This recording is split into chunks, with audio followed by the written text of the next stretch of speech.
So let's spend a couple more minutes going over perfect square trinomials and difference of square binomials. So in the homework, you're going to see some other problems that are going to have leading coefficients of greater than 1. They might look a little bit unfamiliar, a little bit scary at first. So I kind of just want to use a couple of those as examples to work through so that when you see them in the homework, they don't frighten you too much. So we're going to spend a couple minutes talking about the perfect square trinomial. So first of all, we need to identify that it is in fact a perfect square trinomial. So let's go over all of our characteristics of a perfect square trinomial. Can you take the perfect square root of the first term? You can take the perfect square root of 25, which is 5, and you can take the perfect square root of v squared, which is just v. Jump to the back term. Can you take the perfect square root of 4? Yes. If you take the square root of 4, you get 2. Is the last term positive? So again, this has to be a positive sign. Now what about this middle term? Because you'll notice that this has a leading coefficient greater than 1. In the last video, we just dealt with trinomials that just had an x squared or a z squared or whatever. It didn't have a number or a coefficient in front of it. What you have to do is take your first term and multiply it by your last term. So your A and your C. Okay, so 25 times 4 is 100. 100. What is the square root of 100? 10. And 10 plus 10 will equal 20. So that kind of gives us an idea that this is in fact a perfect square trinomial, because one of the factor pairs, if you were to multiply the 25 times a 4 and you were to work out all the factor pairs of 100, one of those factor pairs would be 10 and 10, and that will equal 20. So what are we going to get for this perfect square trinomial? Well, let's take the perfect square root of 25v squared. So that would just be 5v and 5v. We know that both of our signs are going to be the same, so we jump back and they're both going to be positive. And then we look at the square root of 4, which is 2 and 2. And again, 5 times 2 is 10, 2 times 5 is 10, 10 plus 10 is 20. So, and again, do we have to write this second term? We don't have to. You can just put that exponent of 2 outside the first one. So whichever way that you want. This is probably how you would see the answers in the back of the book. It would just be the one binomial with the square outside. All right, so let's look at our second expression. 64z squared minus 16z plus 1. So I kept the math simple here so I don't have to be using a calculator on the camera here. But some of the problems that are assigned, you might have to get a calculator out, and that is A-OK in Chapter 7. So that you can figure out if you're multiplying a big number times a big number. You should already be well aware of how to multiply by hand. So you're more than welcome to use calculators to do your multiplication in this chapter.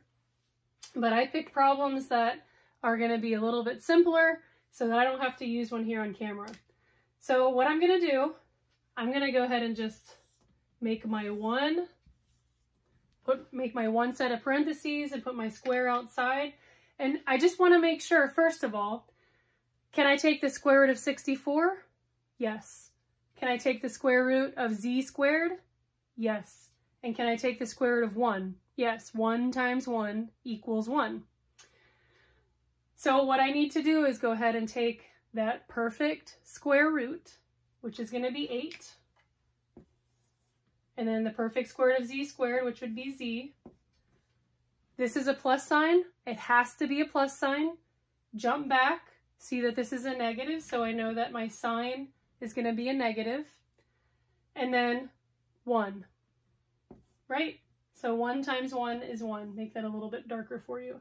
So now if we take these two terms, 8 times 1 is 8, and then we add 8 to itself, 8 plus 8, that would give us that 16. So that way we can just confirm that it is in fact a perfect square trinomial. So we can take the perfect square root of the front, the perfect square root of the back, and if we were to multiply these perfect square roots together and then add it to itself, then that would give us the 16. So 8 times 1 is 8, 8 plus 8 would be 16. Same thing up here, 5 times 2 is 10, 10 plus 10 equals 20. So just keep in mind that if you have a leading coefficient greater than 1 on the front, that just gives you a little extra step whenever you're factoring them, but it doesn't make it harder. You just have to make sure that go ahead and take the perfect square root of your first and your last, put it in your parentheses, and just confirm that if you multiply these two and then add it to itself, that should equal your middle term. So let's take a couple minutes and look at some difference of squares, difference of square binomials. So this one is pretty simple. We just want to make sure we know the identifying marks of a perfect square or difference of square binomial. X squared, can you take the perfect square root of it? Yes. 16, can you take the perfect square root of that? Yes. Is there a minus sign in between the two terms? Yes. So this is indeed a difference of square binomial. So we know the factored form of a difference of square binomial is going to have two sets of parentheses where the signs are different, but everything else is the same. So the perfect square root of x squared is just x times x. And then the last term, the perfect square root of 16 is 4 times 4. And then we know to get a negative, you have to multiply a positive times a negative. So if you identify the binomial as a difference of squares binomial, then all you have to do is take the perfect square root of the first term, the perfect square root of the last term, and just make sure that the signs are different in your two sets of parentheses. Now what if we have something like this? We have a coefficient greater than 1 on the first term, and we have a variable squared on the last term. The same process, okay? The same identifying marks. Can you take the perfect square root of 36? Yes. Can you take the perfect square root of p squared? Yes. Looking at our last term, can you take the perfect square root of 49 and the perfect square root of q squared? Yes on both. And are they separated by a minus sign? So this is a difference of squares binomial. So if you take the perfect square root of 36p squared, that would be 6p. So 6 times 6 equals 36, p times p equals p squared. So we're going to go ahead and put that in both parentheses. We know we're going to have a plus and a minus, and then we have to take the square root of the last term. So the square root of 49 is 7, and the square root of q squared is just q. So we'll have 6p plus 7q, 6p minus 7q. So as you can see, the steps are the same for factoring these special products, the perfect square trinomial and the difference of square binomial. So the steps are the same.